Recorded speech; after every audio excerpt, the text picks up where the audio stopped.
Welcome back to another episode of Muscle and Masculinity from T to Z.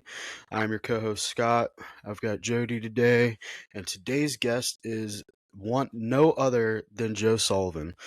He's a guy that I've been following since 2019. What year did what year was your spine injury with the barbell? I think it was 18. 2018. Yeah. That was I saw that and I was like, that's insane. A lot of people saw that, man. That video is still. I have a funny story to get right into about that video because literally 2 days ago, a big conjugate guy on the East Coast named Mike Skiba, you might know him. He's big in like the conjugate world of powerlifting. Yeah, I've heard him. Owns a gym out there. He messaged me and he's like, "You're never gonna freaking guess." Oh, can I cuss? Can I cuss on this? Yeah, absolutely. Oh, you can absolutely. He was like, "You're never gonna fucking believe it," and he's like, "I'm like, what?" And he's like, "My stepson came home and showed me your stupid fucking video," and I'm like, "Oh my god, it's generational now." But then me and Mike talked a little bit, and he's like, "Will you send it?" Because his kid is like obsessed with it now, I guess, and like just watching a bunch of like lifting videos. And he's like, "Will you send a video to my kid to be like, hey, I know Mike?" And like, he's like, "Can you just tell him to like stay in school and stick with his training?" So I like cut a promo for his 12-year-old son. And I'm like, listen to your dad, even though he's a dickhead sometimes, but he's probably right. Just stupid shit, but it was really cool. It made me happy, man. So it's like, there's a lot of good that came out of that video, even though it was a freaking hell of a time. Still is a hell of a time dealing with that injury, but that's how it goes. So I'm curious, what happened to the bar? Yeah, that's exactly what I was gonna ask. I honestly have no idea. Like, because when the barbell bent on my back, I was in a CrossFit gym in West Virginia. Because I went to West Virginia to coach at a powerlifting competition. I had two lifters competing.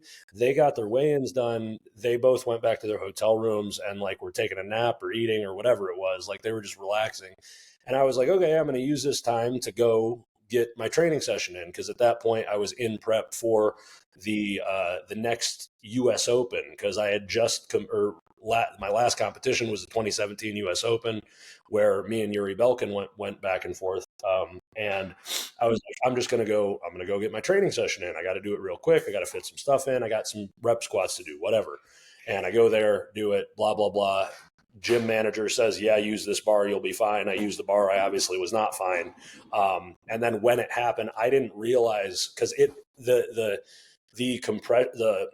the herniations in my neck, they were just like pops, and it just was just like a weird feeling. I didn't think that I actually got like super, super injured, but I turn around and I look and the bar is all bent, and I'm like, I don't know what the fuck just happened here.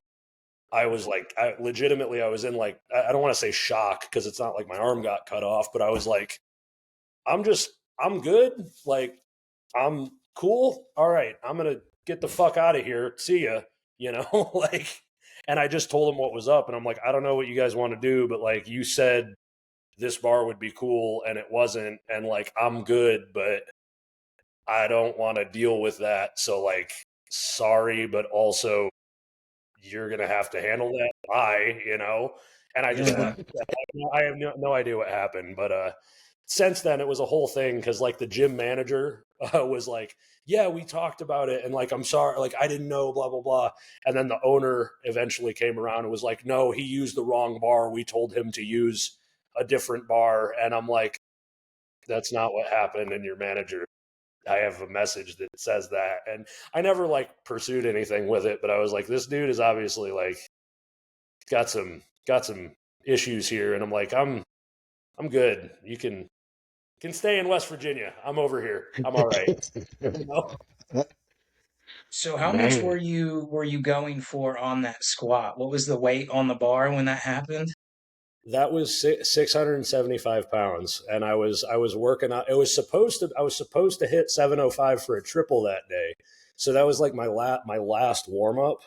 And I was going to do it for a single, but I hit it, And as I'm coming up, I'm like, I didn't realize what the fuck was happening at first. And I'm like, why am I so weak today? Why am I so off? Like, did the traveling take that much out of me? I only drove a couple hours. It's nothing. Like, I'm from the Midwest, like driving 4 hours. It's like, who cares? But like, I'm like, It's another day. what's going on? Why am I so beat up? And then that's why in that video, there's that moment where I look over and I'm like, fuck, because I realize I'm like, oh shit, the weight's actually like at my hip right now. What the hell just happened to me? So You're not who supposed knows? to be there. Yeah, And so yeah, you but walked out of the gym. huh? That's what blows my mind is you walked out of the gym after doing that. Like you didn't just collapse. You were like, well, shit, the bar's broke, and got in your car and left. Dude, I went and coached at the competition the next day. Like I was like, that was crazy. I don't know, Yeah. And And so when did you then I went realize, like, literally the next week, because the next time I went to, like, as I went to go train my upper body that next week, I think it was either Monday or Tuesday, I went to like press and I couldn't use like this shoulder and my shoulder blade, like the upper arm, it just wasn't doing what I freaking wanted it to. And I'm like, why, what's going on? And then I started to like, it kept getting worse and worse and worse. And then I like couldn't raise my hand over my head. And then I started, because when you have a nerve injury, you lose that innervation, like the communication between like brain and muscle, but it's not just like action. It's also like nutrient partitioning and like conservation of energy and like utilization in general. So I started to, it atrophied like entirely. There's still, I should go find these photos, and I probably will, just to make like a post or whenever I talk about it again or whatever. But like on my Facebook, I literally have photos where I'm like doing a front double bicep, and like the tricep, my pec, and my lat are just gone. It's like not gone, but just so small so quickly. It just started to atrophy, lost function, and then I ended up like I couldn't do a push up without my trap shrugging up and my shoulder blade winging like crazy, because there was nothing like holding the muscles that were innervated by the thoracodorsal and dorsal scapular nerves that got damaged.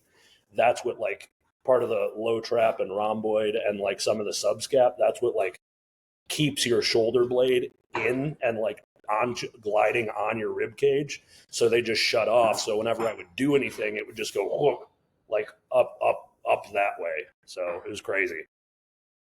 It's insane. The things that we is do, terrifying. bro. I don't know.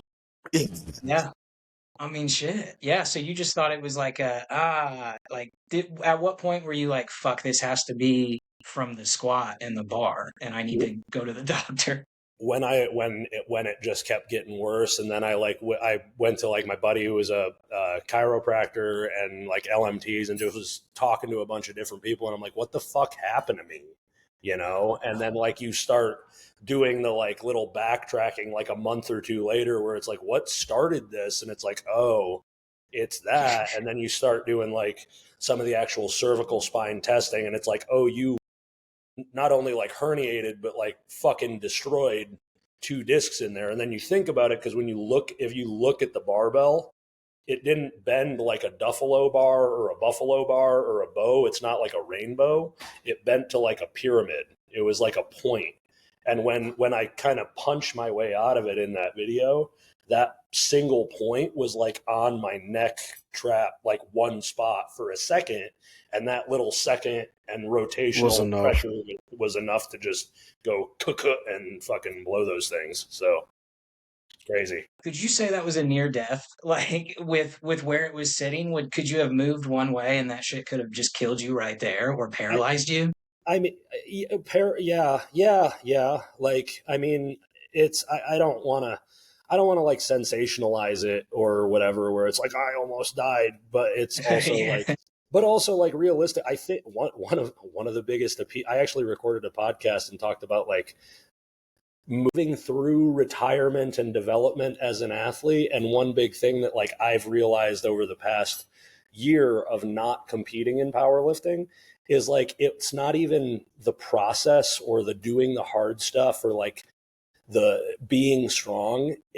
I'm kind of an adrenaline junkie because I love that thrill. Cause like if it like near death when the bar bends on my neck, yeah, it could be for sure. But it's also how far away from near death are you actually when you're like, oh, I'm gonna put my body underneath 900 pounds and just do shit with it. It's like that's Yeah. kind of near death in general. And I fucking love that shit. So like I don't like maybe, but like was I upset about it? Not really. I don't know. Yeah. That's Yeah. awesome. Dude, what a But badass. Fuck. dude, I don't Yeah. know. It's like it's just you do crazy enough shit and then all you want to do is crazy shit. And then I'm like now it's like, oh, I did bodybuilding. Now I might run a marathon. Now I might do fucking Highland Games. Maybe I could jump out of an airplane too. And then I'm like, okay, Okay. you're gonna end up killing yourself. Like, what are you doing, bro? Dude. Well, badass shit, man. So, I guess coming off of that, then, was there a point where you were like, fuck, this is serious. Am I going to be able to lift? Or was it just next, like, we're going to move through this rehab and we're into it? It was both, but that's exactly why. Like that first portion of like, oh my god, am I going to be able to do this? And like, am I going to be able to continue to do what I want to do? Nobody can avoid that with like injuries or setbacks or circumstance. Like everybody faces that at some point. Um, and that, but just as equally as everybody is going to face that, everybody is also presented with the opportunity of looking at it and being like, I'm going to figure it out because that's the only option that I have. And that this event and like that process that I had to kind of deal with, where I was like, am I done or am I going to do whatever I can to figure it out? That's exactly why the company that I own, the name of my business is the AOD Collective. AOD stands for adapt or die. And it's like, it's hardcore, like, oh, adapt or die, brother. It's like, yeah, it's the hardcore rah-rah shit that's easy to market, sure. But that's not the bottom line. It's the fact that like adaptability and flexibility and like learning and growing and evolving and changing with circumstance as you develop is like, that is the difference maker between someone who's just going to be doing something for a short period of time versus someone who is going to be doing something for a very long period of time, or being able to do a multitude of things for a long period of time, but find fulfillment in whatever those things is that they are doing or are that they are doing. My God, man. Shit. Fucking This, so, wax and poetic, bro. It's like I'm an Irish Catholic at heart, dude. It's yes. bad boy warrior poets. No, I appreciate this because I'm not gonna flip this too much on my shit, but I've got some mobility issues and things like that that the doctors are basically like, oh, you could do water aerobics, but we wouldn't recommend anything else. And I took what was like the worst 6 years of my life off of lifting because everyone's like, no, you're gonna blow out your joints, you're gonna do this, you're gonna do that. Social media didn't exist, so I didn't see people like you that just said, no, this is something I want to do. And like, this is something that comes with it, injuries, things like that. But like, I don't want to say doctors don't really know what the fuck they're talking about, but doctors aren't used to dealing with people that squat 600 pounds and do things Mm-hmm. like that. If you tell a doctor I squat 600 pounds, they'll tell you to stop. Mm-hmm. And then if you get injured, they'll say, see, I told you to stop. It's hard to find someone where you say, no, this is what I want to do, and I want you to help me do these things. For you, like with your doctor, primary care, osteo, whoever you're seeing, have you in the medical field run into people saying, I don't think you should do any of this shit, and there's not much I can do for you? All the time. Literally, that was my entire experience. And that is why I've never kind of resigned myself to that perspective. And I'm also really grateful for the position that I find myself in because I have extensive experience and education, like in the medical field. And because I have a degree in exercise science, I have an advanced degree in exercise physiology. I've worked on a cardiac floor of a medically integrated fitness center. I've done a bunch of observation hours in physical therapy settings. I got accepted to physical therapy school and doctor of osteopathic medicine school. So like I've been in it, and I've seen at least enough behind the curtain to realize that it's not so much, and everybody knows this, everybody says it, but it's when you're in the situation, it's hard to perspective yourself in order to realize that's where you are. But so often the medical professionals and the doctors that we speak with about stuff because it's why they're a GP, they're a generalized physician, general physician stuff. It's general. It's in general. Yes, in general, squatting 600 pounds is fucking dumb. Like, you're going to die, bro. What are you talking about?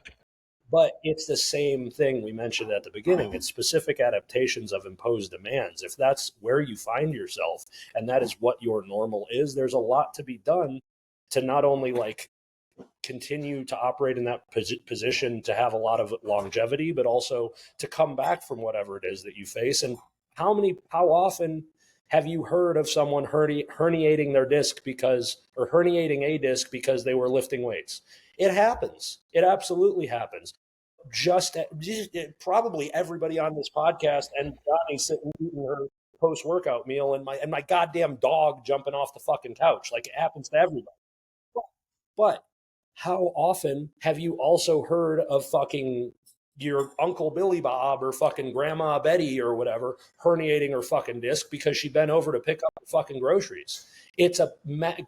Human bodies are not fucking permanent. They wear and tear and wear down and whatever. And I would rather put myself in a position to be very, very resilient and continue to be resilient throughout the entirety of my life than just assign, because if I listen to the doctors that I had, the first time somebody said I need to give up the weightlifting thing was in 2014.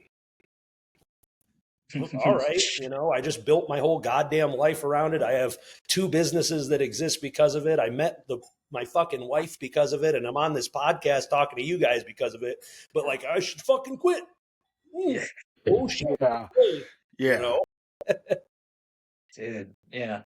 That's I mean, I hear it around, and it's just hard to explain. Like, no, this is it. This is where I find myself, like you said.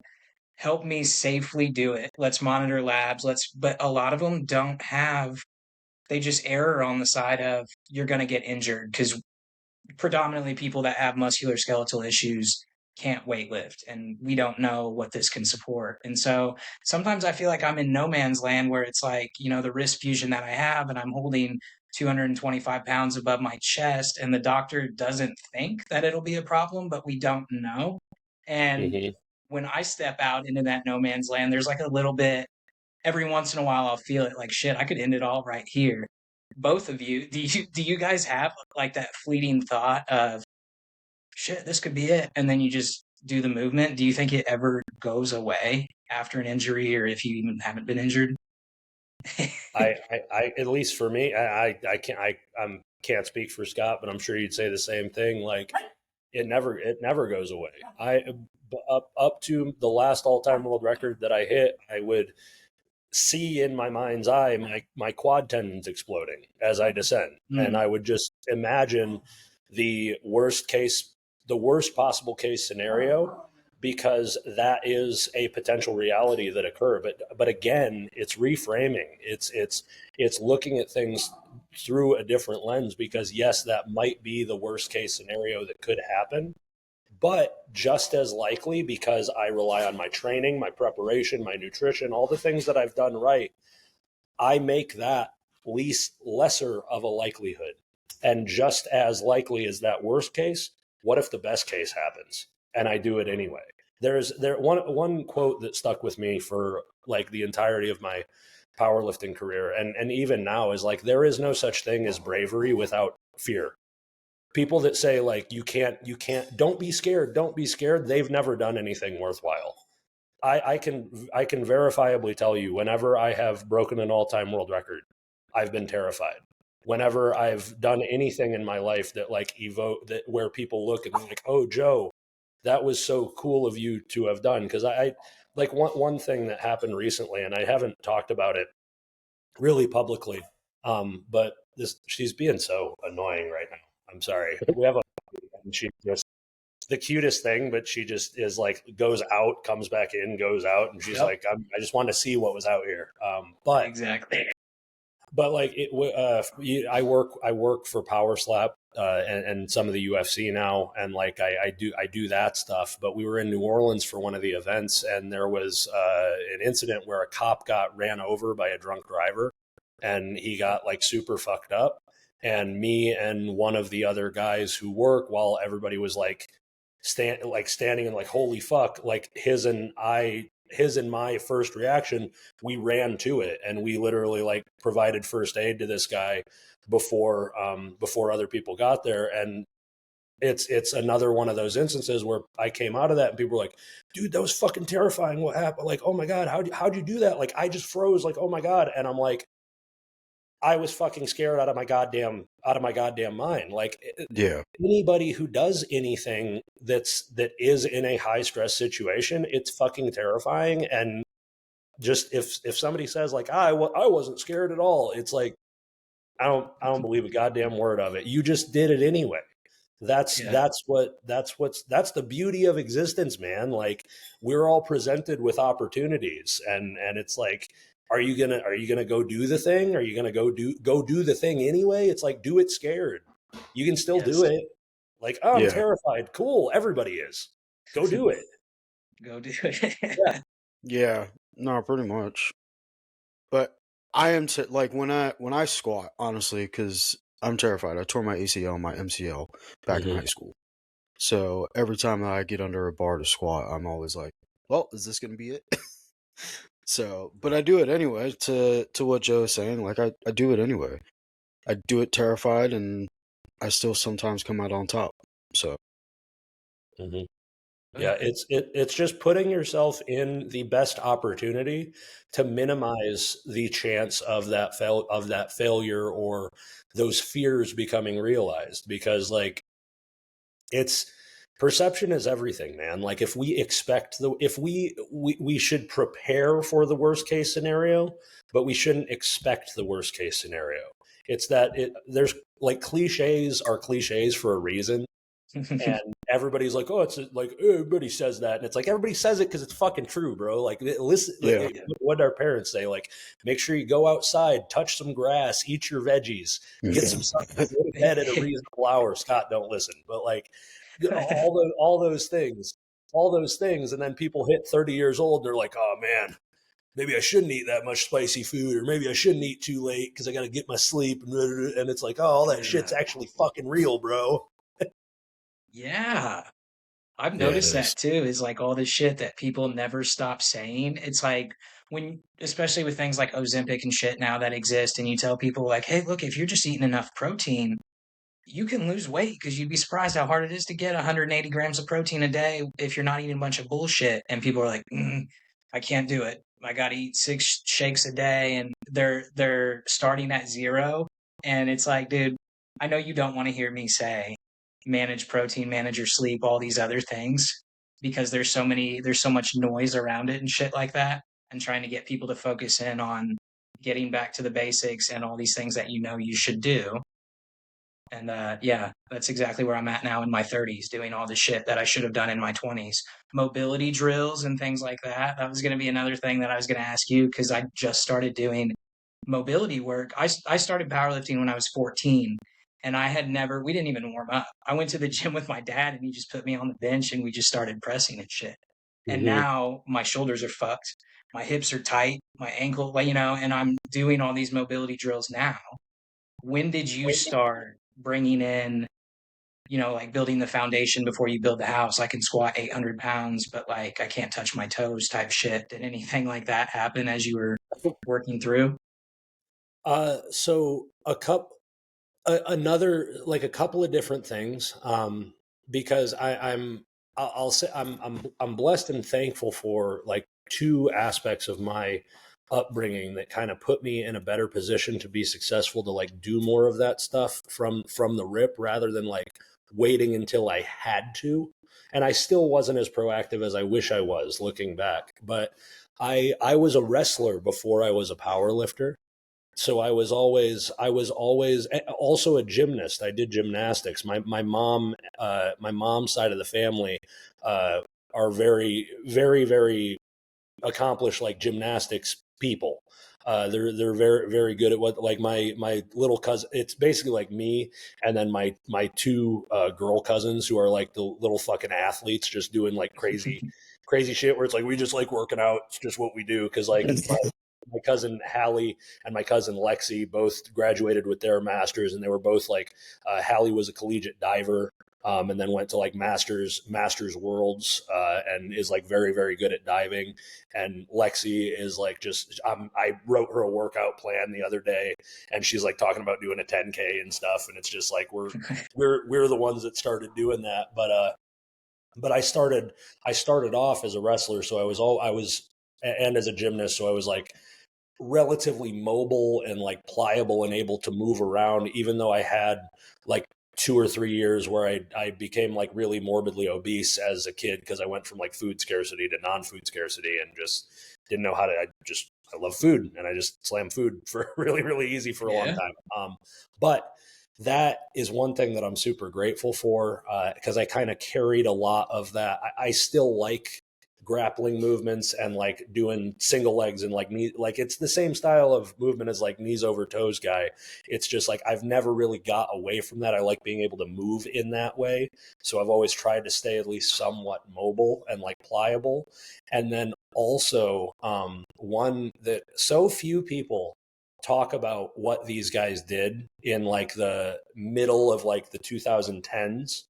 And I think a lot of people, this is one like venture or endeavor that I hope that I can make it happen. Like I'm trying to like get a school course made and like take a lot of inspiration from this, because a lot of people don't talk or don't like think back on how monumental and pivotal the kabuki movement systems were when Duffin started his movement series and his like movement education series. Because so many people look at kabuki now and they're like, oh, kabuki deadlift bar and like whatever the fuck happened with takeover strength and like all that crazy business shit, where it was just like, Chris is one of the smartest people on the planet, but just because you're a very intelligent person and a very smart guy when it comes to biomechanics and movement, it doesn't mean that you're going to be a very wise businessman. And I'm not saying that's what happened, but like shit went down on the back end, and then everybody just sees that and they're like, kabuki. But it's Yeah. like that's the KMS seminars, education,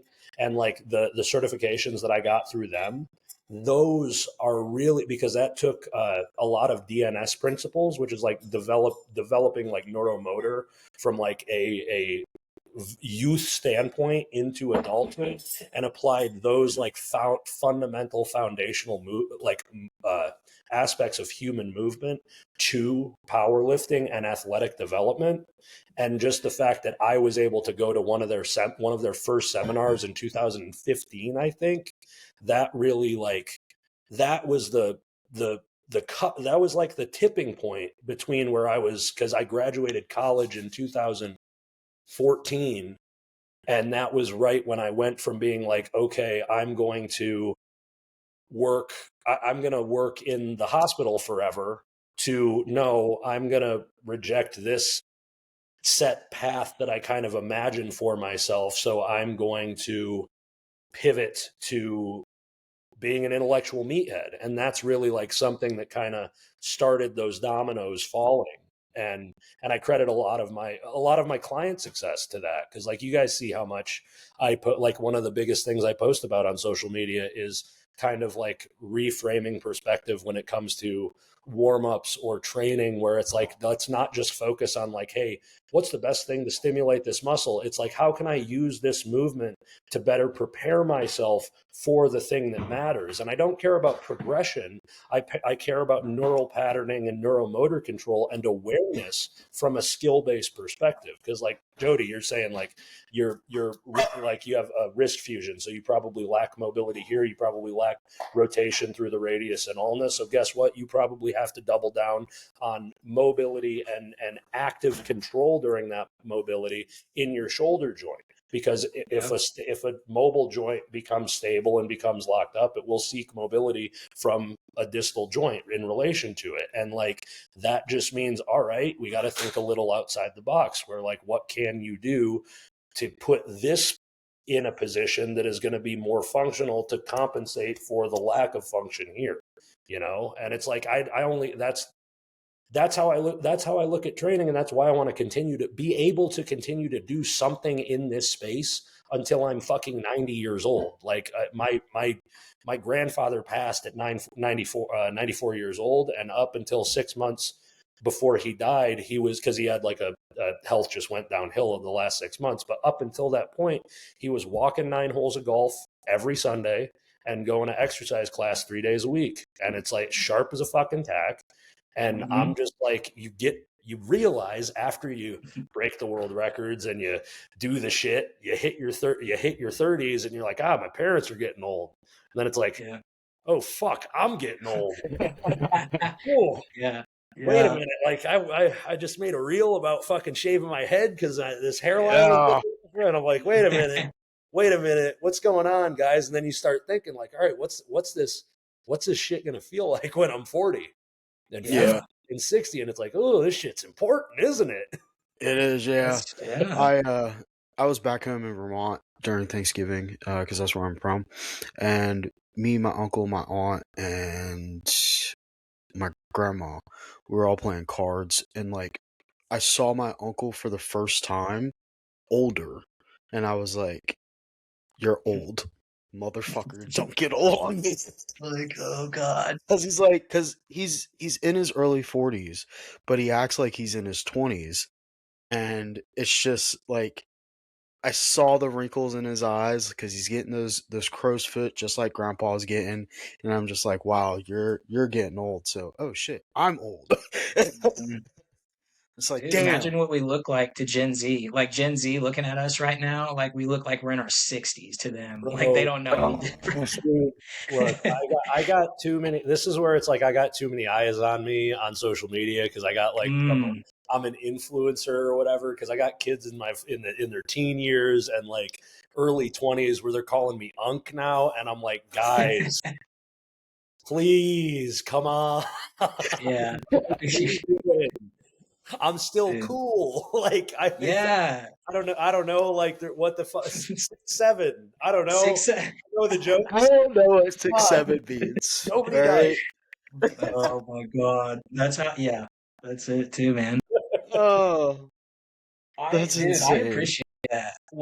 So you had said, Jody, your wrist is immobile, so it's a fixed movement now, and it's seeking movement from somewhere else. I have seen probably 8 rheumatologists and all these other people. No one has ever looked me in the face and said, hey, a joint that's supposed to move in your body isn't moving anymore, and your body's going to seek movement from somewhere else. We need to be proactive about it. They say, your joint's fused. Let's do injections here. Let's do this here. And then a personal trainer is going to have you do a couple movements. I don't feel like it's aggressive enough, especially with a lot of younger people. I think I've mentioned before, I see a lot of younger kids with or in their 20s, a lot of injuries, a lot of surgeries, a lot of muscle imbalances and things like that are happening with the younger generation. And of course, I'm always going to blame cell phones and social media and whatever else. But they're just getting injured more frequently, or they seem more serious. And I so appreciate that where it sounds like you're taking everything, because we do need another set of eyes that says, okay, well, the next problem, because I have a contracted elbow now, because I'm right-handed and my right wrist fused first, so now my arm doesn't straighten, and now there it is, yeah. And now my shoulders won't move like they're supposed to, and everybody acts like they're surprised that, and they're saying, oh, the weightlifting. I still have to move my fucking wrist whether I'm doing a bicep curl or not. So what do we do? And it just seems like I'm yelling at the wall here. Nobody's saying, let's try a little bit harder. Let's try something different. Let's try whatever. And I appreciate where you're coming from, where it's not just one size fits all based on an injury or an imbalance or anything like that. And so was it before your injury, or was it that perspective? Or were you always just kind of like, no, there's got to be another option? Because for me, it's just been in the last 2 years where I'm like, maybe we can try something else for how I feel. Again, and I think it's both. I think it's a little bit of both, because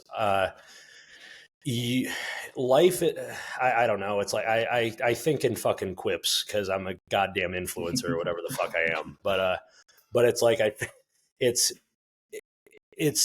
was thinking about a quote, or like thinking about a way to say it the other day, where it's like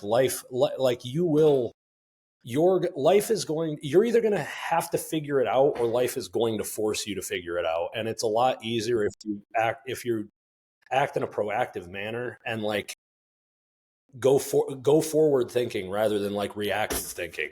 And that's I've always tried to live by that. And I have to credit like a huge aspect of the reason that I approach problem solving in the way that I do these days with my own clients, with the people that I work with, I do consultations with, is due to my own personal experience. But also I have to be very, very thankful and grateful for my dad, because like I told you guys, like I had a little bit of background. Like my mom was super sick, had type 1 diabetes since she was sick, went through complete kidney failure, went through a period of extreme poverty with my family. Like it was very, very hard times, because she, like all medical bills, my dad was working multiple jobs in order to support the family and continue to put me through school. And like we lived out of the truck for a brief period of time. And it was just a very difficult period of time. And I saw my dad operating in that difficult period of time. And it was never I can't do this. Oh no. Or like, oh, woe is me. Like I can't handle this. I can't do it, blah, blah, blah. It was always I have to figure it out. I have to. And that mentality and that perspective is something that I'm very grateful to have received from him, because I try to carry that into every aspect of my life. And like, even Jody, like they're saying like, oh, well, you can't do this. You can't do a bicep curl because you can't rotate your wrist. And it's like, all right, well, I have to hold a pan to flip my fucking eggs in the morning. This is the only body that I have. This is the only life that I have. Are you just, and same to the kids where they like blow a disc out or have Osgood Schlotters or a bad knees or whatever, where it's like, oh, I just have bad knees. And it's like, you just going to say that for 80 years? Better. Like, really? Like, is that it? You're just like, I'm never going to bend my arm. Yeah. No, I refuse. Absolutely fucking not. Yeah. I'm going to figure it out, even if it's even with like I've ruptured both distal biceps tendons, and I literally cannot. This is all the supination that I have. I can't turn my palm up more than that, or this. Who fucking can work around it? Figure it out. Ooh, like what else are you going to do? Just be like, oh, I can't fucking make it happen. It's like, okay, well, you're the only person that can make it happen. Yeah. So if you say you can't, you may as well just fucking blow your head off now, because you're setting yourself up for the rest of your life being just full of, well, I can't, it was moderately difficult, so I can't do it. Moderately difficult, so I can't do it. Oh, like, oh, just fucking go, like, roll the clock back, put the pacifier back in, and lay the fuck down, because that's a better situation for you than having to go through an adult life. Because wait until you get a fucking letter from the IRS, or your girlfriend breaks up with you, or your fucking engine blows up or something. Be like, oh my God, I can't handle it. It doesn't get better. Welcome to no, it doesn't. Only gets worse. Dude. Yes, that sounds like me every morning before I leave the house. Exactly what you said, like yelling at myself in the mirror, like put the fucking pacifier in your mouth or go out and work, God damn it. Yes. Seriously. Look, I needed that shit. I needed it, everything you just said. I needed to fucking hear that shit. Because I was gonna ask you, I didn't have, I mean, when I was a kid, similar situation. I have type 1 diabetes, and I used to buy my insulin on Craigslist because I couldn't afford it. So I would like drive to Kentucky on my days off of work, and I would go to somebody random's house and purchase insulin. And hopefully I don't get arrested for just saying that online because I know that's illegal as shit. But It was, you know, it like was your guinea pig, your pet guinea pig. He had diabetes. exactly, yeah, yeah. My diabetic guinea pig I had to go to Kentucky and get insulin. So, but I know mom just made it happen. But I was too young to like see her just making like I don't know how the fuck she just got up every day and did it. Because I'm doing it now and I feel like I'm gonna fucking die, which means she just did it. But like I have my wife and we're showing up for my daughter, but like she had no one. So but she never verbally expressed, you just have to fucking do it. Like I just watched her just make shit happen. And so it sounds like with your dad, like you're just subconsciously, even if he doesn't say it, you're just subconsciously watching. Like he doesn't stop. He doesn't nap. He doesn't lay down. He just boom, boom, boom on to the next one.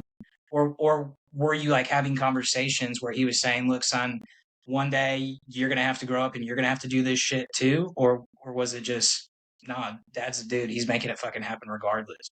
That's why, like, that's exactly why I have such a, like, my dad's my best friend. Like he's my biggest role model, and like the guy that I am really grateful to have made me who I am, because I'm a really, like, I can be a really hard motherfucker, and like a really, like, not a nice dude sometimes, like very firm, very blunt. I know that, but I also was shown what it means to be a man from my dad. And being a man sometimes is having these conversations and being open about it, because my dad was very, like, I had a very emotionally engaged, like voluminous relationship with my dad. And it's like I not only saw him do these things, but like we had conversations where he was like, this is what you're supposed to do. Like you were born, this is so, I'm gonna fucking cry. Jesus Christ, I'm getting emotional about it. It's my, That's right, like, man. no, I know, no, bro. I'm not. I'm a again from my dad. I'm a fucking softie. We Sullivan are like talk about anything, and I'll send Bree. I'll fall into a TikTok rabbit hole, and I'll fucking be bawling over here. And Bree's like, "What's wrong?" And be like, "They just they just adopted this puppy, and nobody wanted it. It's so fucking beautiful, bro." But but um but no, my dad showed me, like, really, like what it means to be a man, and not just the whole rah rah, like, suck it up and get it done, son. It's like, no, like, suck it up and get it done, but also realize, like, this is going to be hard. It's going to be really fucking hard, and it's going to take a toll on you, and you're going to be sad, you're going to be lonely, you're going to be upset sometimes in your life, but that's what living is. And like moving through that and developing through that, and still showing empathy and compassion and being caring to the people that, to anyone, because like everybody deserves it, you know. And I'm again, one thing that I want to do, because I know my dad is going to listen to this podcast, because because he's my biggest supporter, he's my best friend. Like, he's been at every goddamn competition that I've broken. He was my high school wrestling I coach. was gonna say, yeah, he's been at every meet. Yeah, You've seen him, dude. It's like I love yeah. the guy. He's a homie, but I know he'll listen to this. One thing that I want to do, and this is morbid, but this is how he and I talk, so like it doesn't matter. But like, I know he's gonna fucking die one day. I want to record a podcast with him, just like bullshitting before he fucking croaks. Honestly, we got to get it done. He's in his 60s now, so like I don't fucking know how long that's gonna be. The motherfucker, he's got white all in his beard. I FaceTimed him the other day, and I was like, what fuck is going on, dude? What happened to you?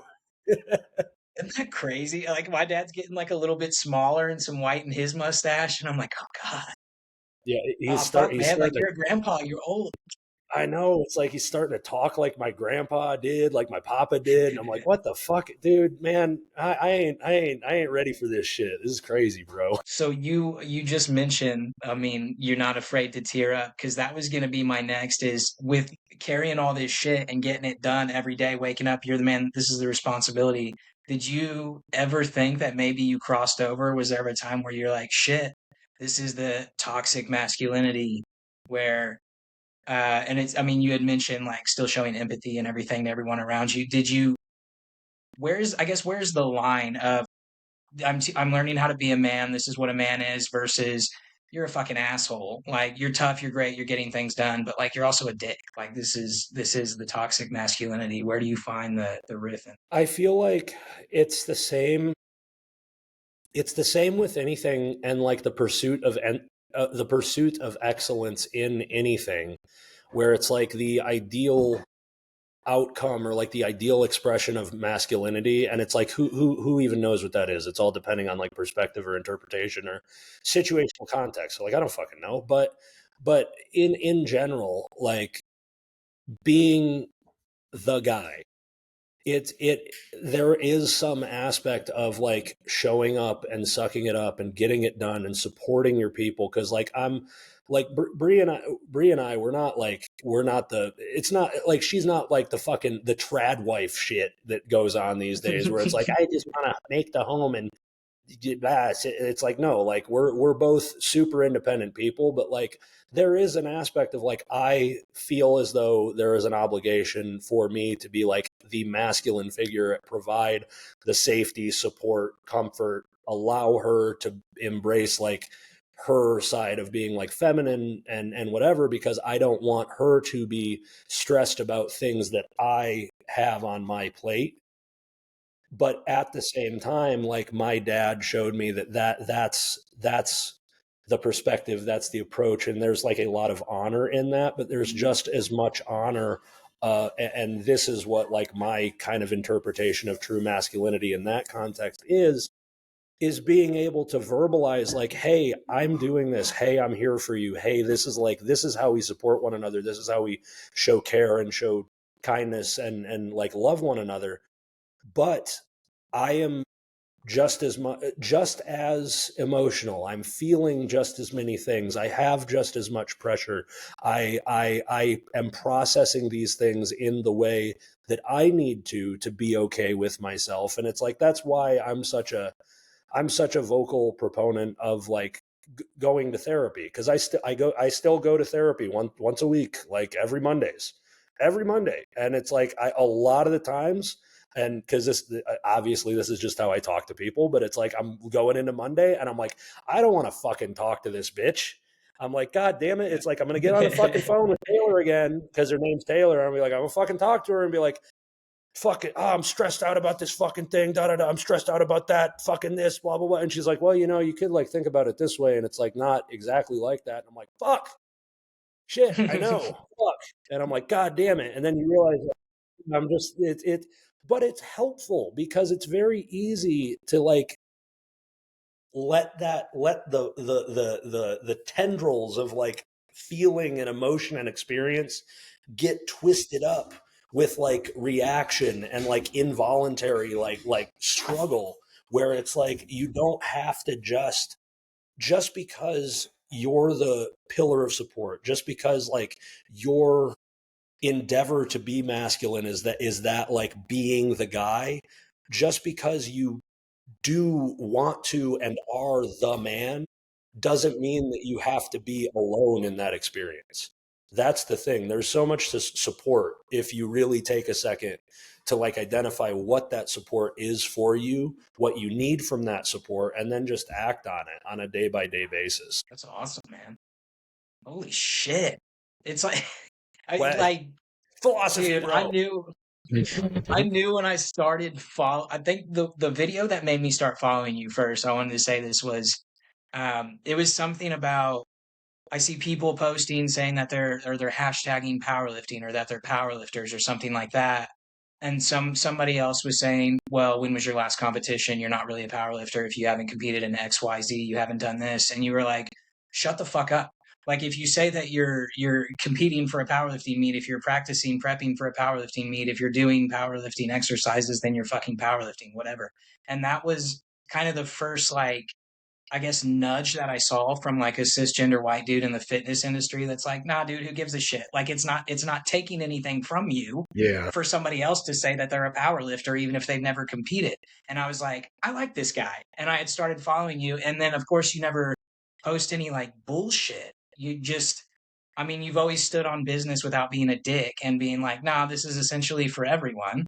Everyone can come in here. I mean, if you say you're a power lifter, you are. And now you're saying, okay, and I go to therapy in the fitness industry, and I see it more in bodybuilding than I do in powerlifting. There seems to be this, and Chris Bumstead's really helping too, because he's being honest about going to therapy and showing up for his daughter. But there's still this like wall that we're kind of hitting there where it's like, no, you need to be tough, especially with the younger generation. You need to show up, you need to be in charge, you need to take control of the room, you need to do this, you need to do that. Are you seeing that too with like your younger clients and people you're working with? And do you still feel an obligation to say it's okay to be gentle and go to therapy, even if we're all just working out together? 1,000%. Literally, like more than yes to the millionth degree that I could fucking manage, because I still posted a reel that I originally posted like a year ago at the beginning of November, just talking about men's mental health, because I attempted suicide at 17 years old. I tried to blow my head off, and like I failed. I literally shot a hole through the ceiling of my fucking family's house, and it's like I was in crisis. I know what that feels like. I have had a lot of people in my life, like probably like close to double digits at this point, take their own life.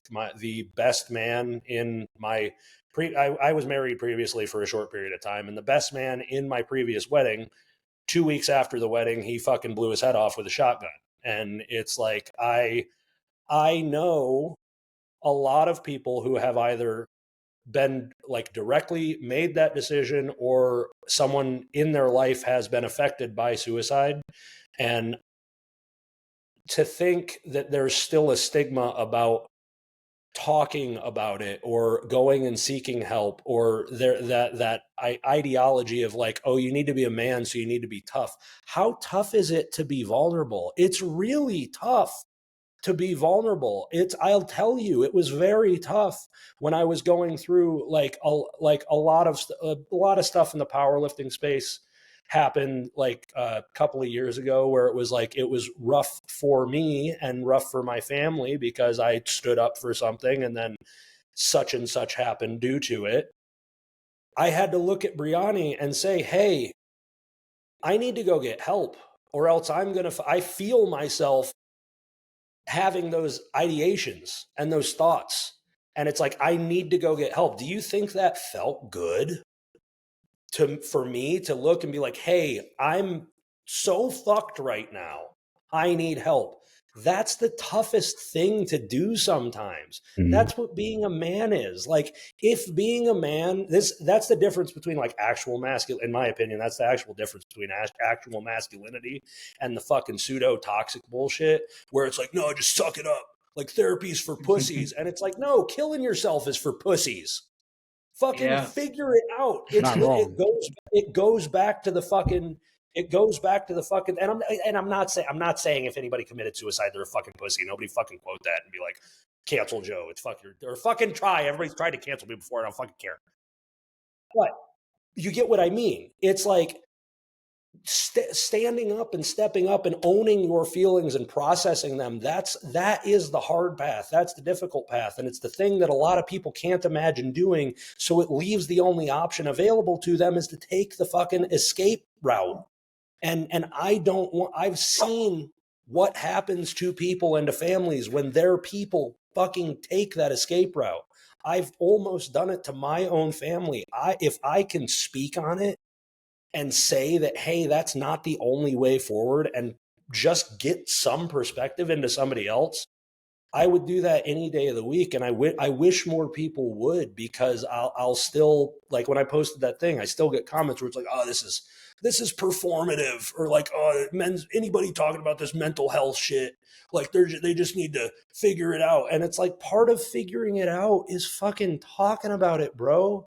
Somebody. Like, anybody who like takes those positions, basically anybody who takes those positions, and when people get that fucking mad about what somebody else is doing that has no direct impact on their life, going back to the powerlifting thing, going back to the fucking extrapolate however you need to from that, because you can guess my fucking political views from it.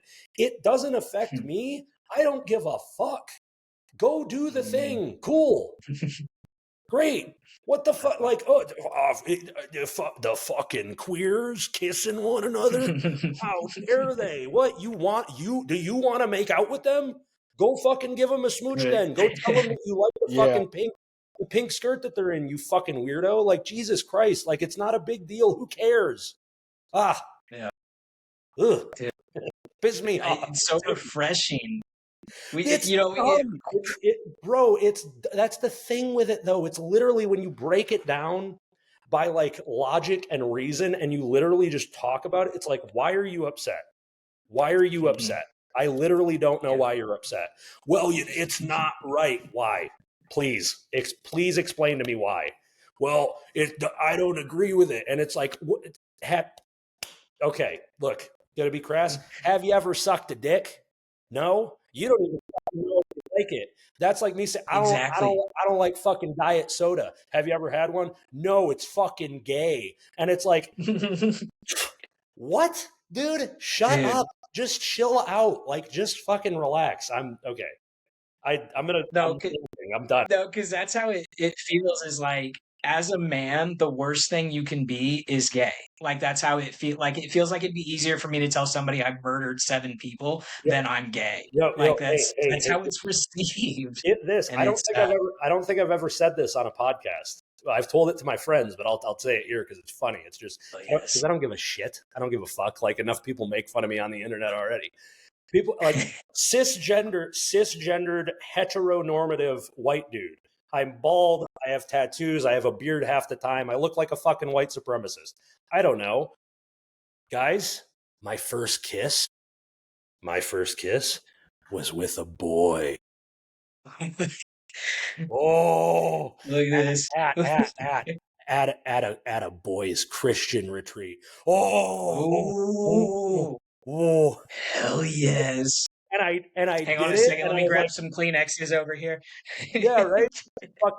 Fucking did it, and I was like, I don't like it. No, I don't like it. I'm good. Yeah. And now here we are. And it's like, I have no fucking shame saying that. And there's going to be somebody, because there always is, because people have called me a fucking cuck. People have called me a fucking queer. People have called me fucking whatever the fuck, because it's like, I paint my fucking nails.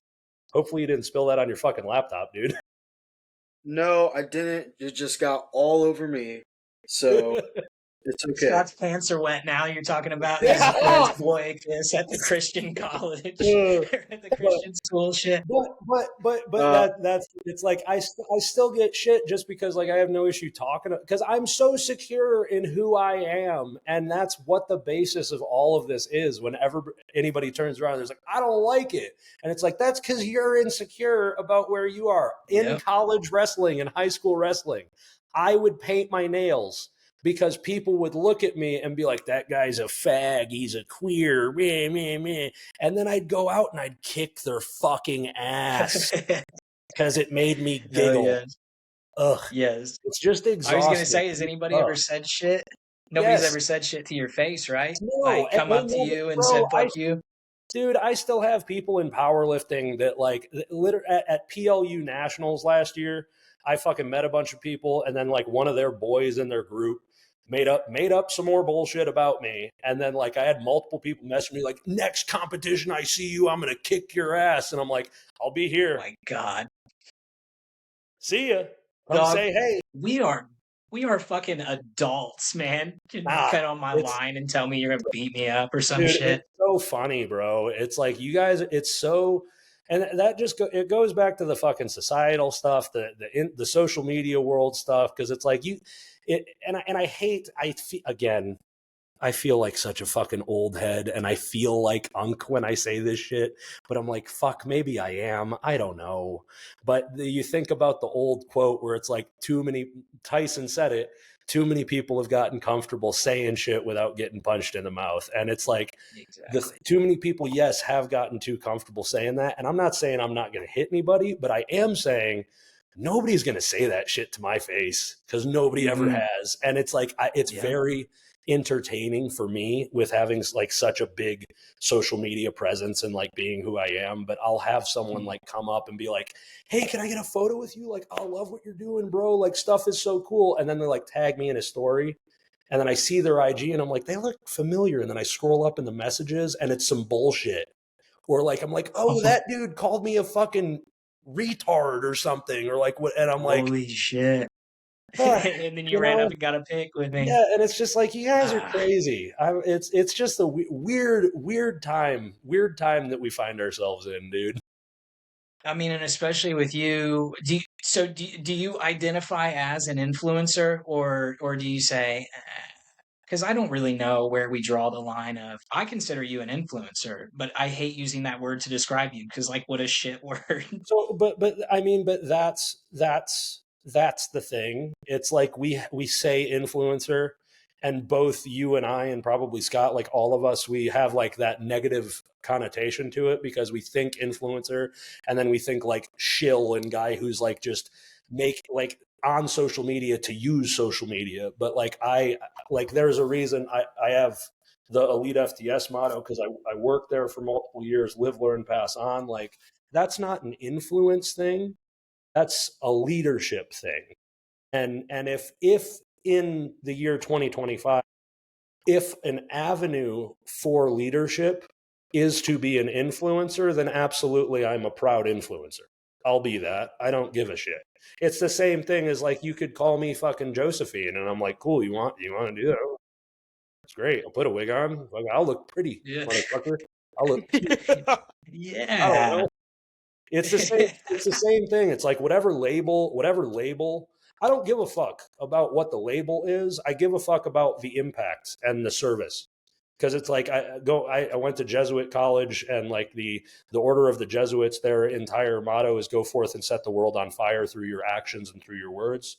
It's like I don't give a fuck. I don't care about the fucking whatever is written down, what's the name, what's the expression, what's the fucking whatever. It's like if we can just be good people and do good things, call me a Martian. Like say I'm not even from this planet. And I'm like, all right, whatever you need, man. Yeah. That's because that ain't me. I don't care. You know. Yeah. Shit. So no pressure then, or is there pressure with? Do you feel the pressure of I need to show up, I need to post content, I need to? There we go. That's my answer. That always then. Yeah. I don't know why the dogs were triggered by shush, but Yeah. I don't know. I it's somewhat of a there's somewhat of a pressure thing there. I don't know why they're freaking out. Somewhat of a pressure thing there, but I mean, like the reason that I have the always tattoo is because it's not so much like always show up or always succumb to the pressure, but this kind of harkens back to my perspective, and this is something that I've said a couple of different times, but it always bears repeating for anybody, even for you guys with this podcast. Well, here's a question before I say the statement. How many listeners do you normally get on this? Not Shit. enough. Fucking No, 150. Continue. Okay. 150. Let's say 200. Scott, you just said not enough. If I took 200 of those people and put them in a room in front of you and you were on a stage, would that be enough? Would that be enough for you to fucking put your best foot forward and try to change those 200 people's fucking lives? Of course. Exactly. So that's my point. And what I was saying, if you are in this time, in space, in the universe, in our existence, if we live our lives right now, and whether you have 200 followers or 200 million followers, it's worth it to try to do your best for those people because you don't get to choose if you're an influencer. Everybody listening to this, is of influence to someone. You are a leader to someone in your life, even if it's just your little cousin that you're going to see at Christmas who asks about your powerlifting that you just started, or asks about why you're eating out of Tupperware, or like why did you post a shirtless photo on Instagram? What the fuck are you doing? Well, I'm proud of what I'm doing because I'm taking power from my decisions, and I'm showing that to other people to let them know that it's possible. You could change that child's life.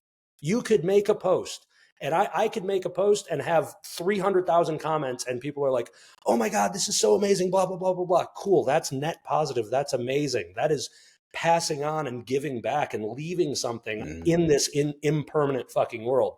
You could do the same thing. And if it changes one person's life, that could change that one person's world. And that is the fucking ripple effect that people underestimate too deeply. Like there is no, and again, back to my dad, because this is something that he told me when I was a fucking kid. When I don't even remember the first context he gave it to me, but it's something that like stuck with me forever, where it's like, if you have the potential to do good, you have the obligation to.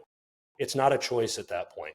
If you can put some good and kindness and compassion and help aid something out there, if you really want to live like Jesus, if you really want to be a good man, whatever that is, whether it's powered by a divine power or just by your existence, you go out and do it, because you don't get to choose at that point. You step up and make it happen, and you do your best, because that's the only thing you can do.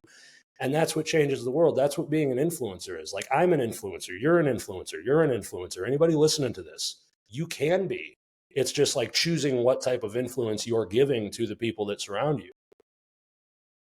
That's why I have this, because it's always got to be a good one, because that's the only potential we have to actually leave anything worthwhile when we fucking die.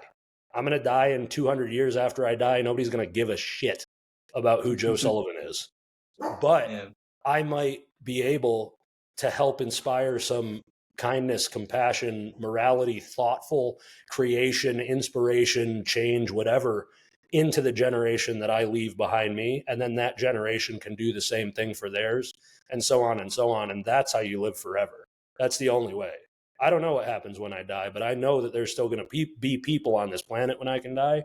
And if I can leave some goodness for those people, that's mission accomplished. I could end up in heaven, could be in hell, could be rotting in the fucking ground. I don't fucking care, because I won't fucking know it, you know? Mm-hmm. Like, yeah. Damn. Dude, I feel better that you're the unk now, because like you're actually like spreading like good shit. Like, I'm glad they're calling. I want to call you unk, and we're like the same age. So like, I'm really glad that like people are using you as a force here, because this is all good shit. Like, this is yes, like you're leading with kindness, genuine. Like, kindness doesn't have to mean toughness, or they can go, you know, hand in hand, whatever. But that's awesome, man. I love that. You're so well spoken. I didn't have this on the list to even ask you, but even your videos, because I love watching your videos. They help my short attention span. You know what you're doing. You know what you're talking about. It's not bullshit. I love everything that you post on Instagram as I'm scrolling. But hearing you talk on the podcast, you are so extremely well spoken. Have you always been that way? Did you take a Tony Robbins masterclass on it? Is that what it? Again, it's the men of the Sullivan family, baby. we got the gift of gab. Yeah. Again, my dad, he's always been, he was I wouldn't even call him a writer. Like, he didn't write anything professionally, but he made me read when I was a kid. He made me read a lot. I still read a lot. I like to read. I like words. Honestly, I like writing. I like speaking. And I was kind of inspired, or like pushed through my adolescence with my dad, because like he would write poetry and write like little stories, and like just shit, just words, just like word vomiting, basically. Like, it wasn't anything serious or anything like track, whatever. But he would journal, he would do that, and I kind of followed suit. And I started writing at a young age, and I it's just something that I've always enjoyed doing. And I've kind of carried that into my adulthood, because first powerlifting competition was in 2007. I was uploading videos of me squatting and like doing stuff my freshman year. My freshman year of college is when I first started like filming my lifting really. And ever since then, I could scroll back however many years ago, like 13 years ago, 12 years ago, and there's videos on my YouTube that old of me literally like speaking into like selfie video being like, "Hey guys, I'm going to the dining hall, and it's like I'm clunky and not as well spoken, but you get better with practice. It's the same thing I tell anybody, because I have a lot, like I'm again, like another label, content creator. Like I create content and I do stuff like that. I work with my creative director out here, where we like have strategies and whatnot. But it comes down to practice. Like if you want to get better, like, oh man, I wish I was better at speaking. Same theme as everything else. Go do it. Go do it, bro. Yeah. Just go do the thing.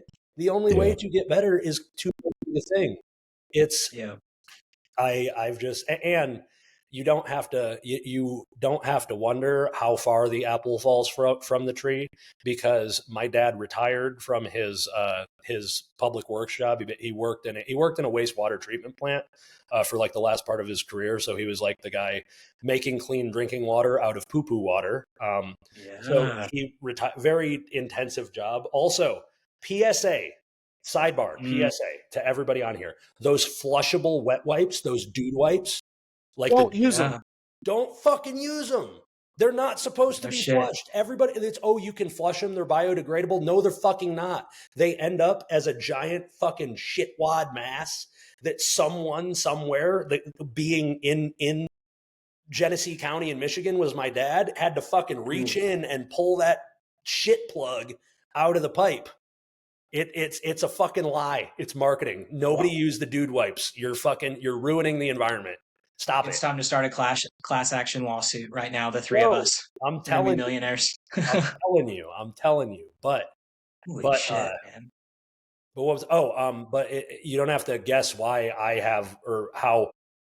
It's not shocked to know that like we both have the gift of gab, because he did that as the tail end of his career, retired, and after like 2 years of retirement, because he's like, I can't just fucking sit here. I don't know what to do with myself.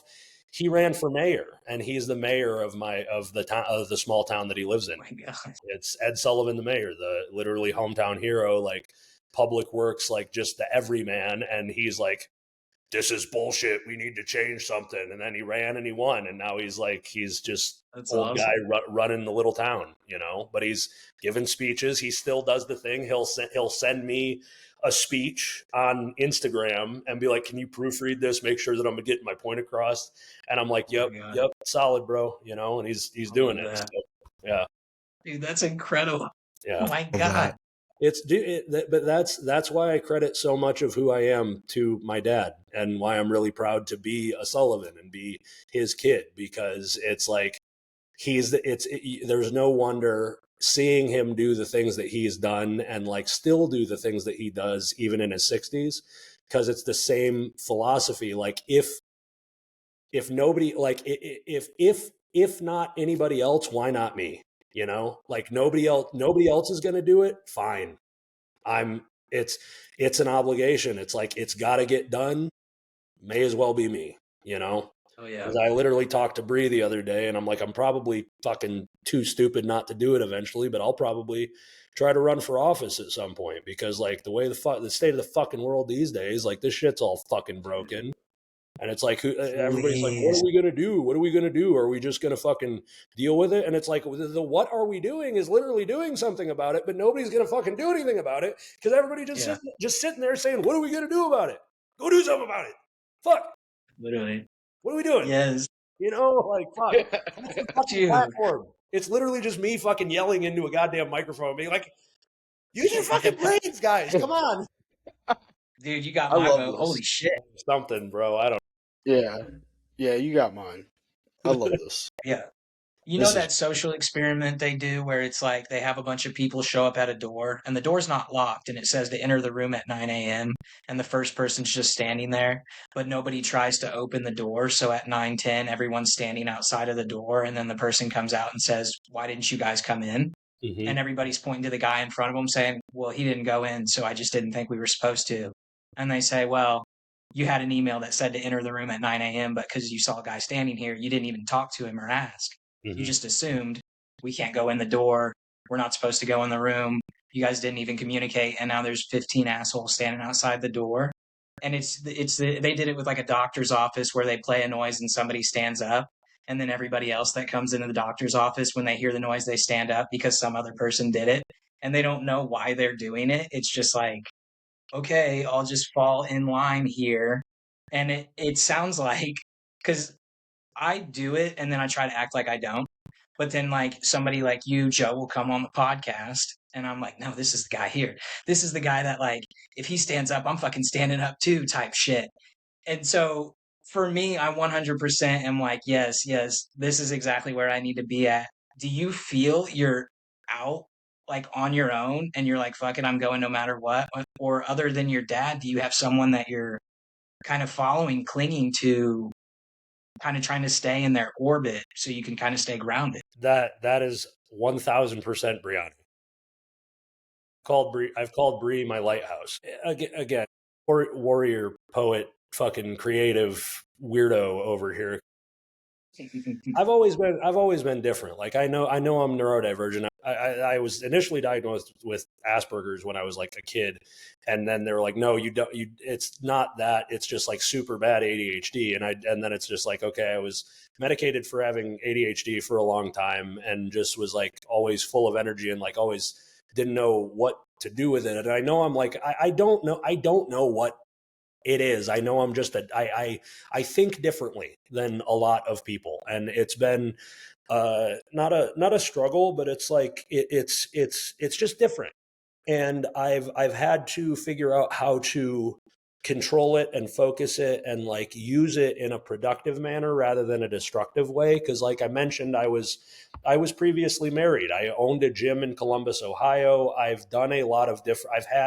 I did heating and cooling installations. I worked in the hospital. I tried to get into carpentry. I was trying to get hired by the fire department for a long time. I've done a lot of different careers or potential careers in my life, and it's always felt a little bit chaotic in my head. I've always been it's this like storm like visualization that I've always seen. It's like I've always felt, and it's like this is maybe special snowflake because I'm me, so it's like my perspective is special. I'm a special boy. I don't know, but like whatever.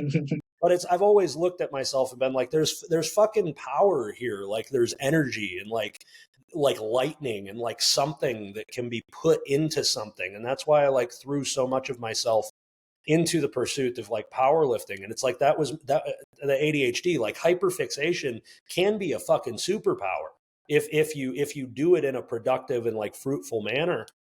But it was always chaotic and it was always like bordering on destructive with productive because I said I was previously married. We both split up. We both made some big mistakes. Like she made some big mistakes. I made some big mistakes.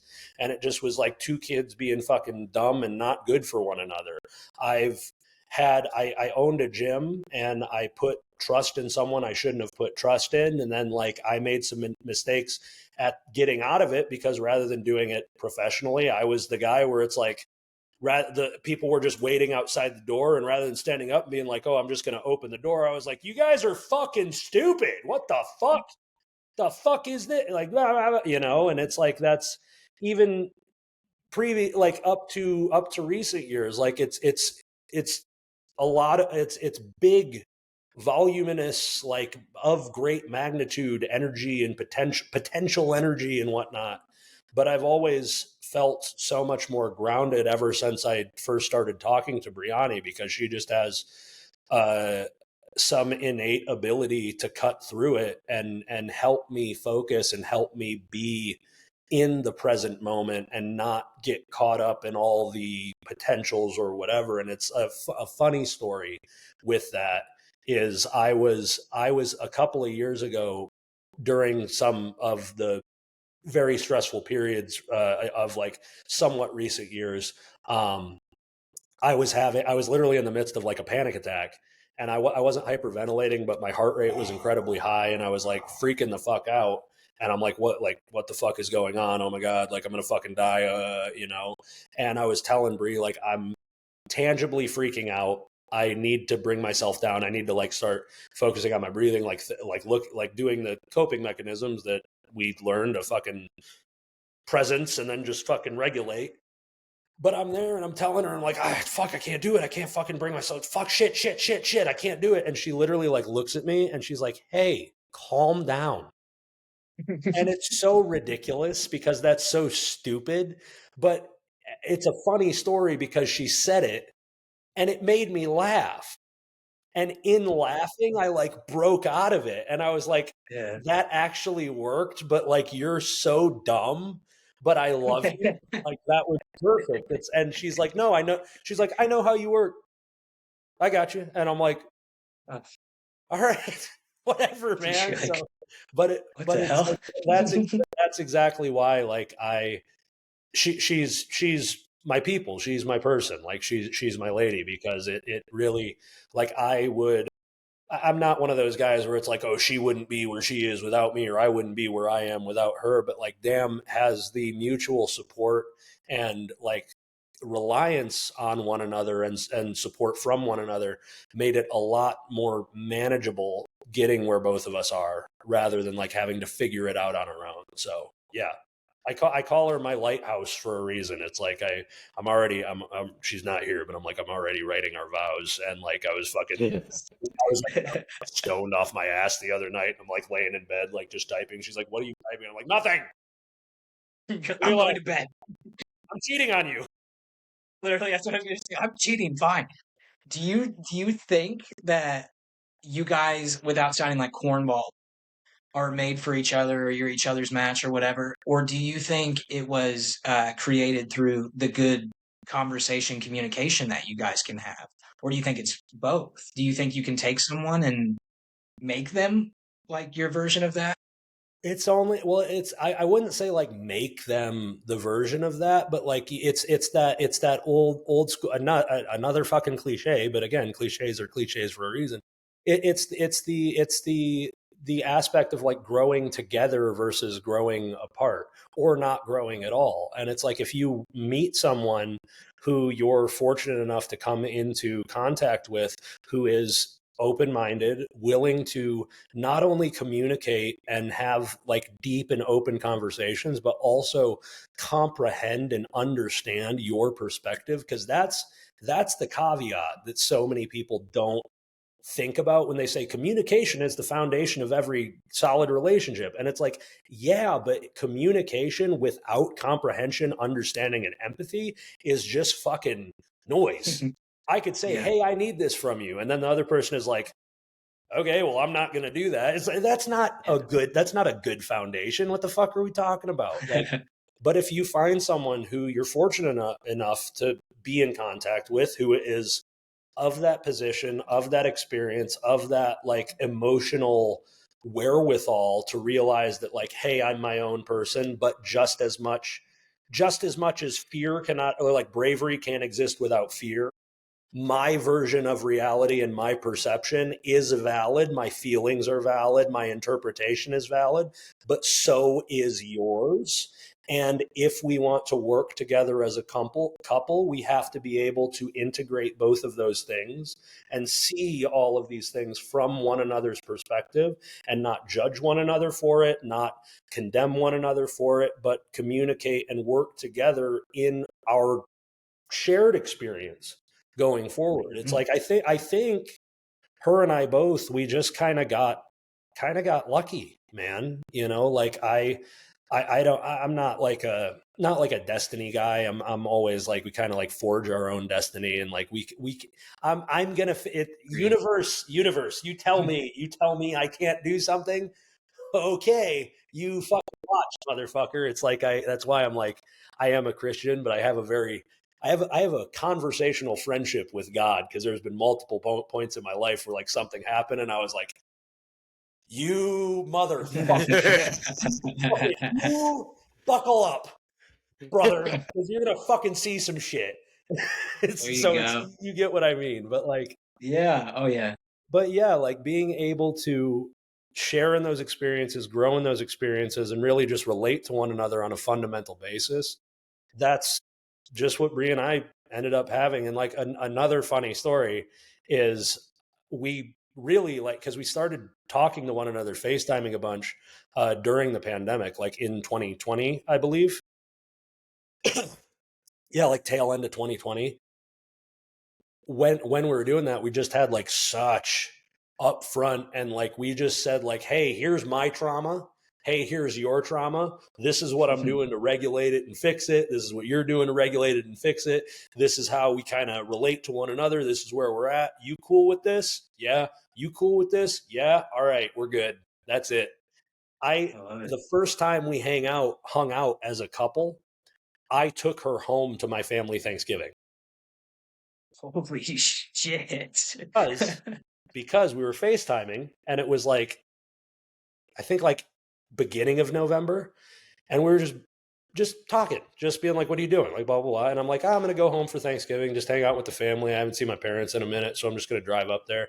And she's like, oh yeah, I'm just in Seattle with my friends, but they're all going to their family's places, and my parents are doing something, so I'm not going to go see them. So I'm not going to do anything. And I'm like, oh, well, you want to come with me? I don't know.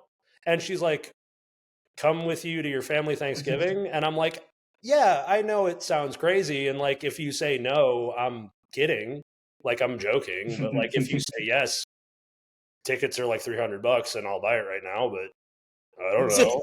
She's like, yeah, okay. And I'm like, all right, cool. Fuck. Yeah. And I like bought it and then took her home. And then when we walked in the door, I did not talk to her about this. We did not have a conversation, but I opened the door and I'm like, hey guys, this is my girlfriend, Brianni. And she looked at me and she's like, all right, hi. And Hell yeah. that was it. Dude, I love that. What did your family say? How did they react? My parents were, my mom and dad were just like, okay, hey, how are you? Like, Welcome. cool, sweet, okay, sweet. You like her? I love Yeah. that. Yeah, it's like, you like her? And I'm like, yeah. And they're like, okay, cool, sweet. She's cool. And I'm like, yeah. So, Dude, you guys like backed into your relationship. You're like, here's my trauma and here's my family. Now let's go. That's the way to do it. literally for New Year's, I flew out to Bellingham. Well, flew out to Seattle, then went to Bellingham, which is where or where her parents were living at the time, like super close to Seattle. Went out there and met him, and was just like, "Hey, we're dating." And her dad was actually like, "What the fuck?" Like freaked out. And I literally like looked at him like, Brian, like, you don't know me, but like, you're gonna know me. Like, I'm not some dickhead. Like, chill out. Like, we're cool. And now I coach her father. I coach her dad in powerlifting. And like, me and him Nice. are homies. Like, we're homies. And like, it's hilarious. But at the first go, like the first iteration of it, he's like, "Oh Jesus Christ, another, what the fuck? Oh my God!" And I'm like, I'm I'm just like, I'm not gonna fucking be like I'm not gonna be a bullshitter, but I'm also not gonna be like, "Oh yeah, I understand." I'm like, Brian, it's like, hey, I understand that you have apprehension. I understand that it's like fast and you haven't heard anything about me, but like, I promise you, I'm not just like being a dickhead with your daughter. I've literally been married and divorced. I don't want to fucking do this shit anymore. I was like, Right. that, you're good. You fit all these boxes and I like you and you're a friend and you're my friend also. Okay, same thing, but in reverse. Cool. I don't want to play this fucking dating game. I don't want to go back and Yeah. forth. It's like, we're all on the same page. We're solid. So, I love that. yep, Ooh. And then here you are 5 years later, man. Like, exactly. holy shit. Crazy. Quite Love the opposite for me. I actually asked my girlfriend to be my girlfriend, and she said yes. So, Yeah. it. You got to do what you got to do sometimes. Yeah. look, I got to make things crystal clear because, like, I'm slightly autistic and I have ADHD. So it's like I see things in black and white with very little gray. So it's like I gotta know the answers to the question, and if I don't, then I'm just like, you know. What are we doing? Like, Yeah, pretty much. do you still Like, like me? Are we cool? you think I'm Like, funny, right? yeah. The kids online call me Unk. That's cool, right? Oh, I You love think I'm funny, not because you're laughing at my jokes, but you actually think I'm funny, yeah? it. Awesome, man. Wow, shit. Man, we covered a lot. I Yeah. mean, holy fuck. Ping pong with stuff, man. I don't know. No, I love that. I already like I'm gonna email Scott as soon as we get off of here and be like, so when can we have Joe back on? Because like I wanna like, dude, this is awesome. And I already knew that you were a cool dude, but this just like confirmed it. Now I can actually say, no, I've talked to him and he's a fucking badass and he's cool as It heck. Thank is. you. I appreciate it, I man. appreciate that. Yeah. And that I appreciate too. Scott's told me because I haven't gotten too much in it. Things that you've done for our community and the lifting community and things like that. You've been kind of, from my understanding, was kind of outspoken about, yeah, the gym literally is for everyone. And we'd kind of gotten into that earlier. You're so fucking weird to care about like somebody's gender who's working out and shit like that. It's like you're calling people out on that shit. And I appreciate it when people in our community do it because we should, but it's the allies and the actual active allies who are actually out doing things and saying with their chest, this is a place for everyone, queer, trans, however you identify otherwise. So for people that are listening to this, because the three of us have been in the gym for so long, who are terrified to go to the gym because they're seeing shit online, they're seeing things on social media about how people feel about queer people or how people identify. What do you say? What do you feel for these people coming into the gym or even wanting to step into powerlifting but are terrified and have no idea where they should start? The people that resist welcoming individuals who are different from themselves, they are not representative of what makes the powerlifting community great. And don't just because you see more or hear more from a vocal minority doesn't mean that there is a silent majority that is welcoming you with open arms. And then speaking to the silent majority, because most people out there, I would be confident in saying, like, they just want to live their life and they want to like be welcoming and open and like be chill with everybody. Don't be silent. Talk about it. Say that it's okay. When you see somebody comment on a post and be like, "Oh, it's a nice queer flag you got in the background" or whatever, call them out on it. Bring back bullying. Bring back public shaming.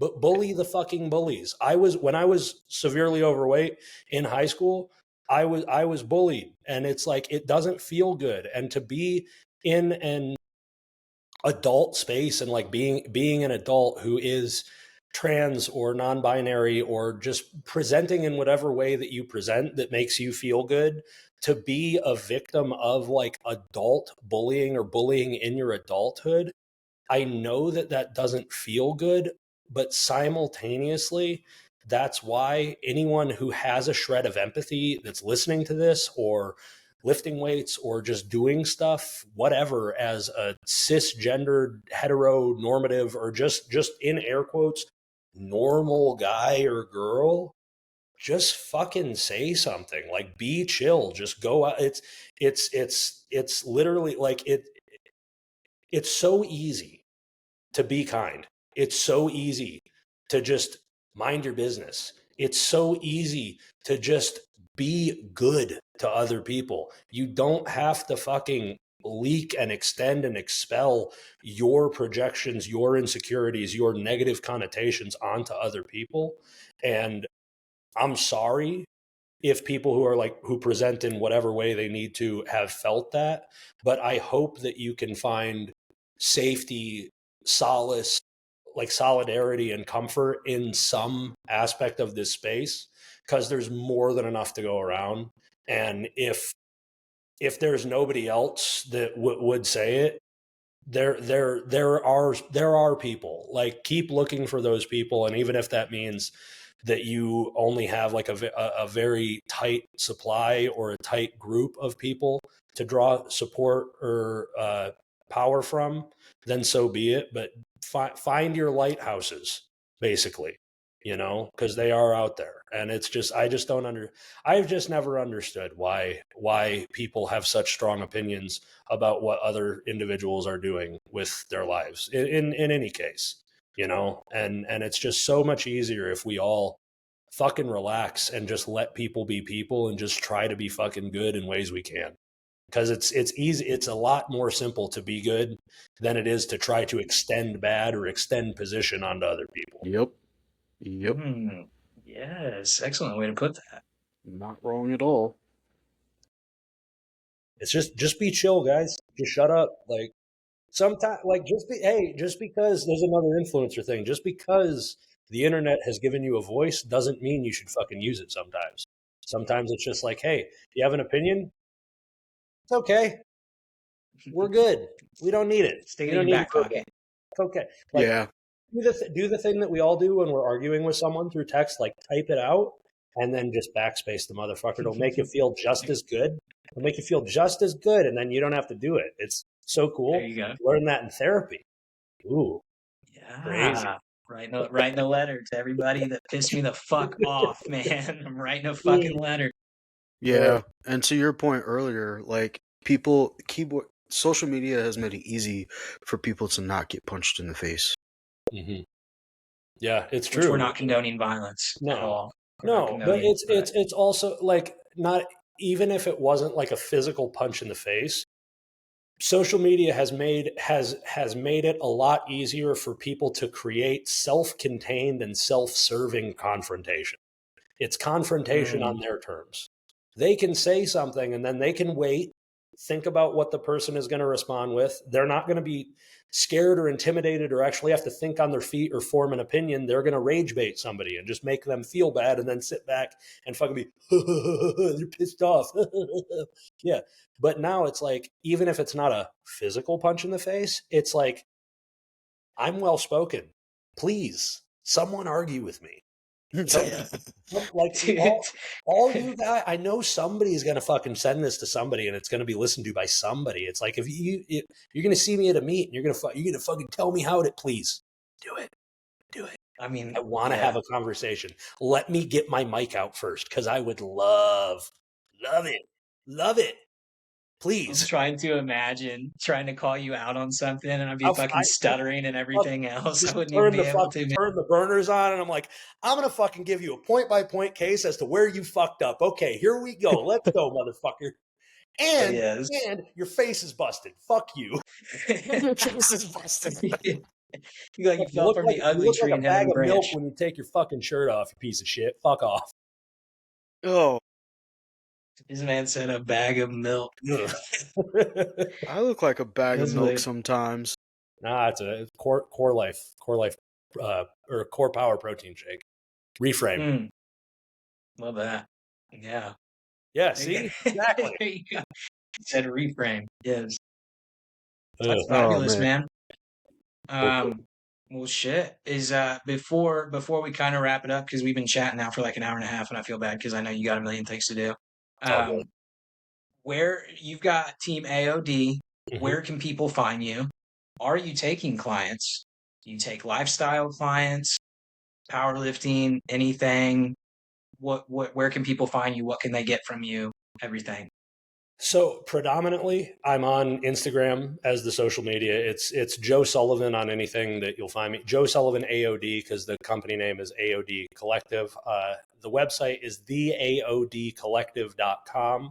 If you want to hit me up and talk about either coming on the team as a client or doing some consultation work or purchasing any of the supplements that we have just released and haven't said publicly. So like podcast, FYI, there's a new AOD Collective supplement line that I haven't filmed content for yet, but it's coming, and you can buy it. How much of that can we get into?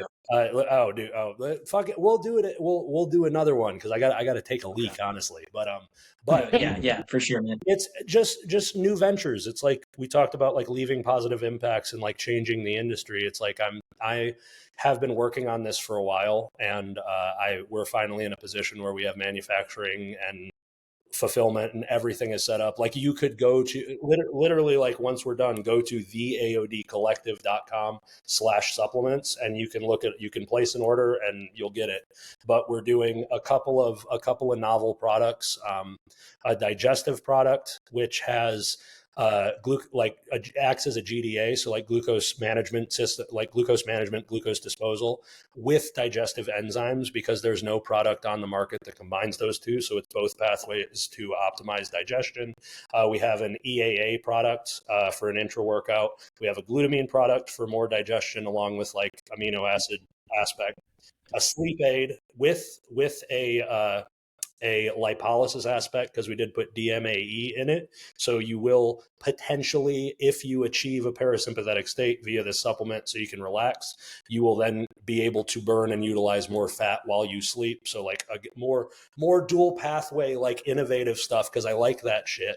And then we also have an essential fatty acid product, so an omega. But it takes not only fish oil, but also fish oil, avocado oil, krill oil, and polyunsaturated in order to fulfill every aspect of energy and metabolic needs for with fats. So lots of stuff. We're also making a creatine and a hydration product, and got a lot of stuff coming. So this is why I love. Go ahead. No, you. I was going to say, this is why I love when actual lifters make products. You didn't just go to a company and say, I'm a lifter, let's make some good shit. Yeah. You know what the fuck you're doing. You know what's your product. This is your product. I'm obsessed with founders, CEOs, entrepreneurs like this that say, this supplement didn't exist, so we made it, and I know how we made it, and it's not, you're just hiding behind a brand that pushed it out. This is fucking incredible. So yep. I'll give you the floor back. I just wanted to say that. Thank you. That's literally exactly like why I made it a point to like want to do this for a long period of time, and why I'm doing it now.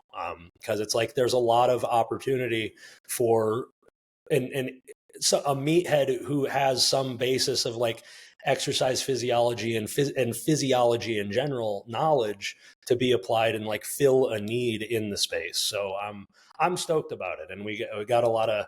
I literally am. Once I'm off this, I'm texting my creative director, my content guy, and we're planning a shooting schedule this upcoming weekend after Christmas to film all the content and like actually roll stuff out. So it's super cool. But the AODcollective.com, that's where you can find all the supplements, all the coaching inquiries, all the stuff like that. I'm also chronically online like everybody else. If you need me, just DM me on Instagram.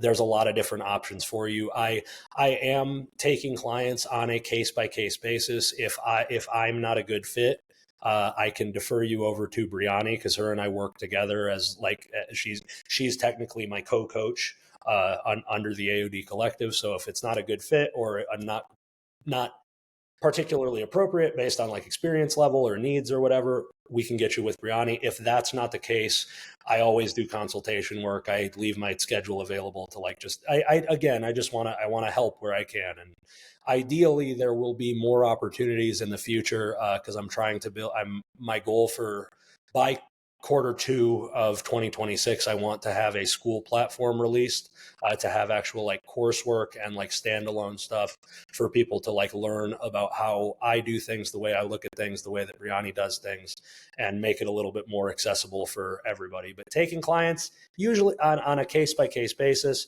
But if you need anything, and if any of these things that we talked about sounds like it would be of benefit of you, I would recommend just hitting me a message and send me on Instagram the word podcast, because if you do it, I have like the DM triggers and stuff. So then that way I know that you came from a podcast, and we can talk about where I found you. So appreciate you if anybody does, and if not, I'm glad to help in any capacity. Same to you guys too. Like I'm always down. Always down. Dude, I'm about to send you an email. Like as soon as we get off, you don't respond to it today. Do your shit, but we're gonna chat, man, because I've been wanting to anyway. So yes, this guy knows his shit. He and his wonderful fiance, man. When I say these people know their shit, like this is the guy here that you want to reach out to. So Thank you, We guys. love you, man. I feel like we talked to a freaking celebrity mixed with Yoda today. This was awesome. You are like fucking. Oh This God! is Oh good incredible. Lord! I'm just doing stuff, man. By the time my time ticks down, my resume is going to be a mile long, and I'm going to have friends on every continent and all that stuff, and that's all I could ask. Love it, brother. Yeah, Awesome, man. Well, thank you so much. We'll talk to you soon then. That's awesome. a pod. Appreciate it. Thank you. Thank you, Scott. You're welcome. See you, man. See ya. Take it easy.